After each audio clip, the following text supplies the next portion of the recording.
நம்ம வீட்டில் இருக்கிற எதிர்மறையான ஆற்றல்களையும் தீய சக்திகளையும் நம்ம எப்படி வெளியேற்றலாம்? சில பரிகார முறைகள் வழிபாடுகளை நம்ம வீடுகளில் மேற்கொள்ளும் பொழுது அந்த தெய்வருள் அப்படிங்கிறது நம்ம வீட்டுக்குள்ளே இறங்கி அந்த துஷ்ட சக்திகளை நம்ம வீட்டிலேருந்து வெளியேற்றிவிடும்.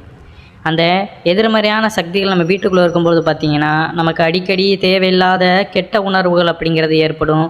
இரவில் சரியாக தூங்க விடாது. ஏதோ ஒரு தேவையில்லாத குழப்பமான விஷயங்களை நம்ம நினைத்து கொண்டு இருப்போம். இப்பேற்பட்ட விஷயங்கள்னால நமக்கு நிறைய பாதிப்புகள், மனக்கவலைகள், கஷ்டங்கள்னு ஏற்பட்டு கொண்டே இருக்கும். இவ்வாறான துர்சக்திகளிடமிருந்து நம்மளையும் நம்ம வீட்டில் உள்ள மற்றவர்களையும் பாதுகாக்கிற வழிமுறைகளை தான் நம்ம இந்த பதிவில் தெரிந்து கொள்ள போகிறோம். நம்ம சேனலுக்கு புதுசாக வரவங்க நம்ம சிவன் கோயில் சேனலை சப்ஸ்கிரைப் பண்ணி வச்சுக்கோங்க. மறக்காமல் உங்களுடைய நண்பர்களுக்கும் இந்த வீடியோவை பகிர்ந்து கொள்ளுங்கள். வாங்க இப்போ அந்த வழிபாடு முறைகளையும் அந்த தீய சக்திகளை எப்படி விரட்டலாம் அப்படிங்கிறத பார்க்கலாம்.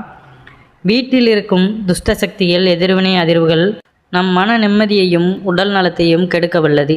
தீய சக்திகளை உப்பின் உதவியால் வீட்டிலிருந்து அகற்றுவது குறித்து ஒரு பரிகார முறையை பார்க்கலாம். உப்பு பார்த்திங்கன்னா மிகவும் ஒரு எதிர்வினை ஆற்றல்களை அகற்றக்கூடிய சக்தி வாய்ந்த ஒரு பொருளாக இருக்குது. அதை முறைப்படி நம்ம பயன்படுத்தினாலே நம்ம வீட்டில் உள்ள துஷ்ட சக்திகளை நம்ம அகற்றி விடலாம். மனிதர்களாகிய நாம் தங்களுடைய வாழ்வு சிறக்க அமைய வேண்டும், செல்வ வளம் பெற வேண்டும் என நினைப்பது உண்டு. அதற்காக பலரும் பார்த்திங்கன்னா கடுமையாக உழைப்பதும் உண்டு. ஆனால் சிலரின் வீட்டில் இருக்கும் துஷ்ட சக்தியின் காரணமாக அவர்கள் உழைப்புக்கு ஏற்ற முன்னேற்றமானது இருப்பது கிடையாது. நாம் சாதாரணமாக சமையலுக்கு பயன்படுத்தும் உப்பு மிகச்சிறந்த துஷ்ட சக்திகளை விரட்டக்கூடிய வல்லமை வாய்ந்ததாக இருக்கின்றது. நமக்கே தெரியாமல் நம்ம வீட்டில் இருக்கும் தீய சக்திகளை உப்பை கொண்டு விரட்ட எப்படி பயன்படுத்துவது என்பதை நம்ம இதில் பார்க்கலாம்.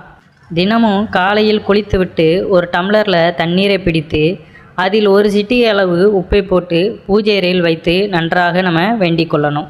நம்ம வீட்டில் உள்ள தீய சக்திகள் அகற்ற வேண்டும் அப்படின்னு நம்ம குலதெய்வத்திடமோ இல்லை இஷ்ட தெய்வம் எந்த ஒரு தெய்வத்திடமும் நம்ம மனதார பிரார்த்தனை செய்து கொண்டு அந்த இடத்துல நம்ம மனதார வேண்டிக் கொள்ளணும். பின்னர் பார்த்திங்கன்னா உப்பு போட்ட தண்ணீர் டம்ளரை வீட்டின் தென்மேற்கு மூலையில் நம்ம வைக்க வேண்டும். மறுநாள் காலையில் பார்த்திங்கன்னா அந்த டம்ளரில் உள்ள தண்ணீரை குளியலறை அல்லது வாஷ் பேஷனில் தண்ணீரை திறந்து விட்டு கொட்டி விடுங்கள். லேசாக டம்ளரை சுத்தப்படுத்துங்கள். மறுநாளும் அதே போல் மீண்டும் குளித்து முடித்த பின்னர் டம்ளரில் தண்ணீர் பிடித்து பூஜை செய்து வீட்டின் தென்மேற்கு திசை மூலையில் நம்ம வைத்து விடணும். இதனுடைய பயன்கள் அப்படின்னு பார்த்திங்கன்னா உப்பிற்கு தீய சக்திகளை விரட்டக்கூடிய சக்தி உள்ளதால் இந்த முறையை தொடர்ந்து செய்து வர வீட்டில் இருக்கும் துர்சக்திகள் அன்று வாழ்க்கை இன்பமயமாக மனக்கஷ்டமும் அகலும். குளிக்கும்போது கூட சிறிதளவு உப்பை குளிக்கும் நீரில் கலந்து குளித்தால் நம்மை அண்டியிருக்கும் தீய சக்திகள் விலகி போவதை நம்மால் உணர முடியும். நம்மளுடைய பிரச்சனையானது சரி செய்யும் வரை, அதாவது இப்போ நமக்கு நிறைய பிரச்சனைகள் இருக்கும், எதிர்வினையான சிந்தனைகள், தேவையில்லாத மனக்கசப்பான விஷயங்கள் நம்ம குடும்பத்துக்குள்ளே சண்டை சச்சரவுகளோடு நடந்து கொண்டு இருக்கும். நம்ம தொடர்ந்து இந்த வழிபாடு முறையை நம்ம மேற்கொண்டு வரும் பொழுது பார்த்திங்கன்னா இது ஒரு கட்டத்தில் நம்மளுக்கு சரியாகிவிடும். அப்போ அந்த சரியாகிற வரை நம்ம இந்த வழிபாடு முறையை இப்படியான விஷயங்களை நம்ம செய்து கொண்டு வருவது சிறப்பான விஷயமாகத்தான் இருக்கும்.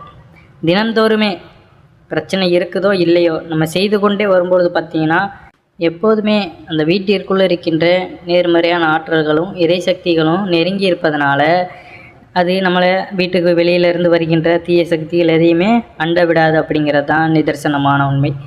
அதனால் தினந்தோறுமே கொஞ்சம் நேரம் ஒதுக்கி நம்ம இதை செய்வதனால நம்மளுக்கு பலன்கள் அப்படிங்கிறது இருக்குது அப்படிங்கிறத நம்ம உணர்ந்து கொள்ளணும்.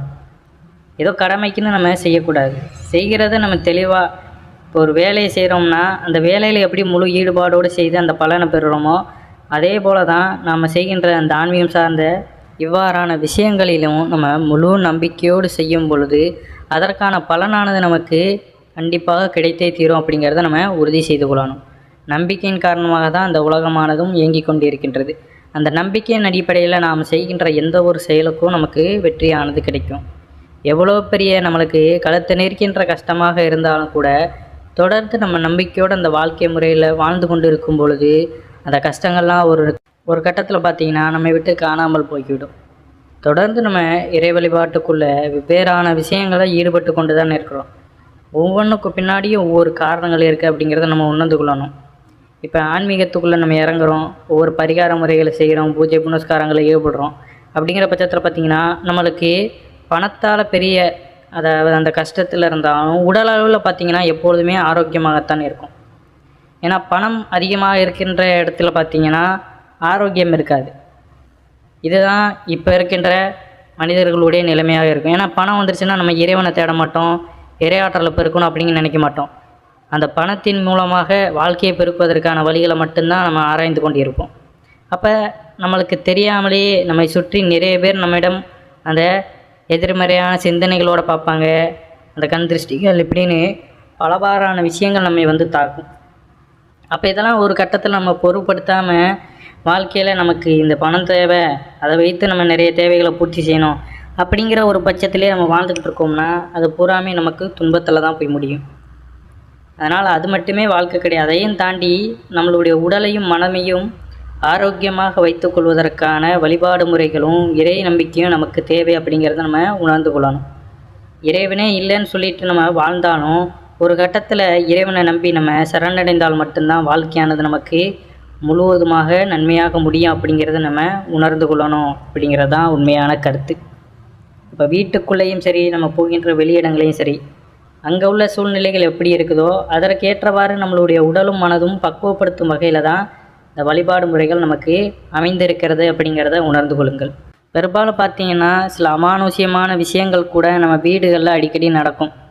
யாரோ ஒருவரின் குரல் கேட்பது போலவும், யாரோ நம்மளை தொடுவது போலவும் நம்ம உணர்வோம். சில நேரங்கள் பார்த்திங்கன்னா ரொம்ப பேருக்கு அப்படியே தூங்கின நிலையில் இருந்து எந்திக்க ட்ரை பண்ணாலும் அந்த எந்திக்க முடியாத மாதிரி யாரோ நம்மளை பிடிச்சி கீழே பிடிச்சி வச்சுருக்கிற மாதிரியான சூழ்நிலைகளும் தோன்றும். இதற்கெல்லாம் காரணம் பார்த்திங்கன்னா ஒரு எதிர்மறையான ஆற்றல்கள் மட்டும்தான். நம்ம அதை நினைத்து பயப்பட்டு கொண்டு இருப்பதற்கான அவசியம் கிடையாது. அது நம்மளுடைய சிந்தனைகள் எப்பொழுதும் வேறொரு இடத்தில் இருப்பதற்கான சமயம்தான். அந்த சமயத்தில் பார்த்திங்கன்னா யார் நம்மளிடம் பேசினாலும் நம்மளுடைய காதுகளுக்கு அது கேட்பது கிடையாது. இரவில் உறங்கும் போது யாரோ நம்மளை அழுத்துவது போன்ற உணர்வு ஏற்படும். இந்த உலகத்தில் நல்ல சக்திகள் இருப்பது போல தீய சக்திகளும் உலாவி கொண்டு தான் இருக்கின்றது என்பது உண்மைதான். ஆனால் அதை பற்றி நம்ம அச்சம் கொள்ள தேவையில்லை. மிக எளிதான சில வழிபாடு முறைகளை நம்ம வீட்டுக்குள்ளே நேர்மறையான ஆற்றல்களை கொண்டு வரும் பொழுது அவையெல்லாம் அங்கேருந்து ஓடிவிடும் அப்படிங்கிறது தான் நிதர்சனமான உண்மை. அப்படி நம்ம வீட்டிற்குள்ளே உண்மையிலே ஏதோ ஒரு தீய சக்தி இருப்பதாக நம்ம உணர்கிறோம் அப்படிங்கிற பட்சத்தில் அதற்காக நம்ம அச்சப்பட தேவையில்லை. இறையாற்றலை நம்ம அதற்குள்ளே ஏற்படுத்தி கொண்டாலே போகும். இறை சக்தியை மிஞ்சின சக்தி ஒன்று உலகில் வேறு எதுவுமே கிடையாது. உங்களை விட்டு பிரியா மனமில்லாத சில உறவுகள் தாங்கள் எதற்காக வந்தோம் அந்த காரியத்தை நிறைவேற்றாமல் இறந்து போன சில ஆத்மாக்கள் கூட இந்த பிரபஞ்சத்தை விட்டு அவ்வளவு சீக்கிரமாக வெளியேறுவது கிடையாது. தங்களுக்கு பிரியமானவர்களுடன் அவர்கள் எப்பொழுதுமே இருந்து கொண்டிருப்பார்கள் அப்படிங்கிறது ஒரு நம்பிக்கையாக பேசப்பட்டுள்ளது. பொதுவாக பார்த்திங்கன்னா ஆன்மா அப்படின்னு சொல்வது உண்டு. அதாவது நமக்கு நெருங்கியவர்கள் இல்லை, நமக்கு எப்போதாவது கூட பழகியிருப்போம் அப்படிப்பட்டவர்கள் பார்த்திங்கன்னா அவர்கள் ஆசைப்பட்டபடி அவர்களுக்கு பிடித்தவர்கள் வாழ்க்கை மாறிவிட்டால் அவர்களே சென்று விடுவார்கள். உண்மையிலே அவர்கள் உங்களுக்கு நல்லது தான் செய்வார்களே தவிர கெட்டது செய்வது கிடையாது. ஆனால் நமக்கு எதுவுமே சம்பந்தமில்லாத, இந்த உலகிற்கே சொந்தமில்லாத அந்த ஆத்மாவானது நம்ம வீட்டில் இருக்கும் பொழுது இது இறைநேர்க்கு எதிரானதாக இருக்கின்றது. இதனால் பார்த்திங்கன்னா சில பிரச்சனைகள் உங்களுக்கு வரலாம் அப்படிங்கிறது தான் இந்த மனசஞ்சலமான விஷயங்கள். அதிலிருந்து வெளிவருவதற்குத்தான் நம்ம இந்த வழிபாடு முறைகளை மேற்கொள்கிறோம் அப்படிங்கிறத நம்ம உணர்ந்து கொள்ளணும். தொடர்ந்து இறையாற்றலை நம்ம வீட்டுக்குள்ளே அதிகப்படுத்தி கொண்டு வந்தாலே இந்த எதிர்மறையான ஆற்றல்கள் நம்மை சூழாது அப்படிங்கிறது தான் உண்மை. மேற்கூறிய உப்பு பரிகாரமும் நம்ம செய்யலாம். வழிபாட்டில் முக்கியமாக இருப்பது பார்த்திங்கன்னா தீபஜோதி, அதாவது விளக்கின் ஒளி. இந்த விளக்கின் ஒளியை வைத்து நம்ம இல்லத்தில் எந்த மாதிரியான சக்திகள் இருக்கிறது என்பதை கூட நம்மளால் அறிந்து கொள்ள முடியும். நீங்கள் தேர்ந்தெடுக்கும் விளக்கு மண் அகல் விளக்காக மட்டுமே இருக்க வேண்டும். வேறு எந்த உலோக விளக்கையும் பயன்படுத்த வேண்டாம். மண் அகல் தீபம் ஏற்றிக்கொள்ளுங்கள். நம்ம வீட்டில் இருக்கும் ஒவ்வொரு அறையிலும் இந்த தீபத்தை வைத்து உற்று நோக்கி நம்ம பார்க்கலாம். தீபஜோதி எப்பொழுதுமே அடிப்பாகமாக கீழே நீல நிறமாகவும் மேல் பகம் ஆரஞ்சு நிறத்திலும் இருக்கும். நீங்கள் பரிசோதனையில் ஈடுபடும் பொழுது பார்த்தீங்கன்னா இந்த நிலை தலைகீழாக மாறுவதை நீங்கள் கண்கூடாக காணலாம். அதாவது ஒவ்வொரு அறையாக செல்லும் பொழுது எந்த அறையில் விளக்கின் நிறம் மாற்றமடைகிறதோ அந்த அறையில் அவர்கள் இருக்கிறார்கள் என்று அர்த்தம். இது போன்ற விஷயம் எல்லா வீடுகளிலும் ஒன்று நடக்கப் போவது கிடையாது. நமக்கே சில நேரங்களில் சந்தேகம் எழும், யாரோ நம்மிடம் இருப்பது போன்ற உணர்வு ஏற்படும். அவர்கள் மட்டும் இதனை செய்து பார்ப்பது நல்லது. அப்படியே விளக்கின் நிறம் மாறும் பட்சத்தில் பார்த்திங்கன்னா அந்த இடத்தில் விளக்கை வைத்துவிட்டு ஒரு சொம்பு நிறைய தண்ணீர் பக்கத்தில் வைங்க. குறைந்தது 12 நாட்களுக்கு இதுபோல் விளக்கேற்றி நம்ம தண்ணீர் வைக்க வேண்டும். இப்படி நம்ம தினமும் செய்யணும். விளக்கின் திரியையும் மற்றும் தண்ணீரையும் தினமும் மாற்றி விடுங்கள்.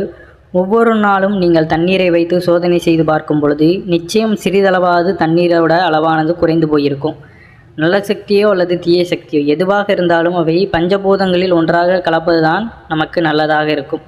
பஞ்சபூதங்களில் மற்ற 4 வெளிப்படையாக இருக்கின்றன. தண்ணீர் ஒன்றே அதற்கு தேவையானது. அதனால தான் தண்ணீர் வைக்க சொல்கிறார்கள். இப்படி தண்ணீர் வைக்கும் பொழுது பார்த்திங்கன்னா 12 நாட்களுக்குள்ள அந்த சக்தி நம்ம வீட்டை விட்டு நிச்சயம் வெளியேறிவிடும். அதற்கு பிறகு பார்த்திங்கன்னா இதற்கு முன்னாடி நமக்கு ஏற்பட்ட அந்த அமானுஷ்யமான இறைவனை ஆற்றல்கள்லாம் நம்மை விட்டு நீங்கிவிடும் அப்படின்னு கூறப்பட்டுள்ளது. அதற்கப்புறம் பார்த்திங்கன்னா நம்மளுடைய வேலைகளை நம்ம எந்த ஒரு பயமின்றி தயக்கமின்றி நம்ம பாட்டுக்க செய்து கொண்டே இருக்கலாம். இதற்கப்புறம் நம்ம அச்சப்பட தேவை கிடையாது. எப்பொழுதுமே உங்கள் இல்லத்தில் தெய்வீக சக்தி உணரும்படி விளக்கேற்றி வையுங்கள். தீபதூபம் காண்பித்து பச்சை கற்பூரம் துளசி இலைகள் கலந்த தீர்த்தத்தை பூஜை அறையில் வையுங்கள். மேற்கூறிய இந்த பரிகாரத்தை பார்த்திங்கன்னா அமாவாசை என்று செய்வது இன்னும் சிறப்பான பலனை தரும். அமாவாசை நாளில் மிகுந்த சக்தி இருப்பதால் இன்னும் தெளிவாக நம்மளால் உணர முடியும். இறைவனை நம்புங்கள், அவர் உங்களுக்கு நிச்சயம் துணையாக இருப்பார். இறைவனை முழுமையாக நம்புபவர்களுக்கு இது போன்ற விஷயங்கள் பய உணர்வை ஏற்படுத்தாது. இறைநெறியில் இருந்து விலகி இருப்பவர்களுக்குத்தான் பயமானது உண்டாகும் அப்படிங்கிறத நம்ம உணர்ந்து கொள்ளணும். அதனால் இறையாற்றலோடு நம்ம இருக்கும் பொழுது இறைவன் நமக்கு எப்பொழுதுமே துணையாக இருக்கிறார் அப்படிங்கிறத நம்ம நினைக்கிறோம். அப்படிங்கிற பட்சத்தில் எந்த ஒரு தீய சக்திகளாக இருந்தாலும் நம் வீட்டில் இருந்தாலும் சரி, நம்ம அருகில் இருந்தாலும் சரி, அதை கண்டு நம்ம ஐயப்பட மாட்டோம். ஏன்னா இறைவனே நம்மோட இருக்கிறாரு, இறையாற்றலே நம்ம பெருக்கி வைத்திருக்கோம். அப்படிங்கிற பட்சத்தில் அதெல்லாம் நம்மளை ஒன்றும் செய்து விடாது அப்படிங்கிற அந்த நம்பிக்கை நமக்குள்ளே இருக்கும். ஆனால் எப்பொழுதுமே இறைத்தன்மையை நமக்குள்ளே வளர்த்துக்கொள்ள பார்த்து கொள்ளணும். பூஜை புனஸ்காரங்களில் ஈடுபடணும், கோயில்களுக்கு செல்லணும், வீடுகளிலே நம்மளே பூஜையில் ஈடுபடணும். இப்படி செய்யும்பொழுது தான் நமக்கு எல்லா விதமான நன்மைகளும் நடைபெறும் அப்படிங்கிறத நம்ம முழுவதுமாக உணர்ந்து கொள்ளணும். அதை தவிர்த்து தேவையில்லாத விஷயங்களை ஈடுபடுவதை விட்டுட்டு இவ்வாறான ஆன்மீகம் சார்ந்த இறையருளை பெருக்குவதற்கான வழிமுறைகளை நம்ம கற்றுத்தேர்ந்து அதில் நம்ம பெரிதாக நாட்டம் செலுத்தணும். அதுதான் நமக்கும் நம்ம குடும்பத்தை சார்ந்தவர்களுக்கும் நல்லதை கொடுக்கும் அப்படிங்கிறத முழுமையாக தெரிந்து கொள்ளுங்கள். அனைவரும் என்றும் இறையருள் பெற்று நலமுடன் வாழ வேண்டும். நன்றி, வணக்கம். ஓம் நம சிவாய நமக.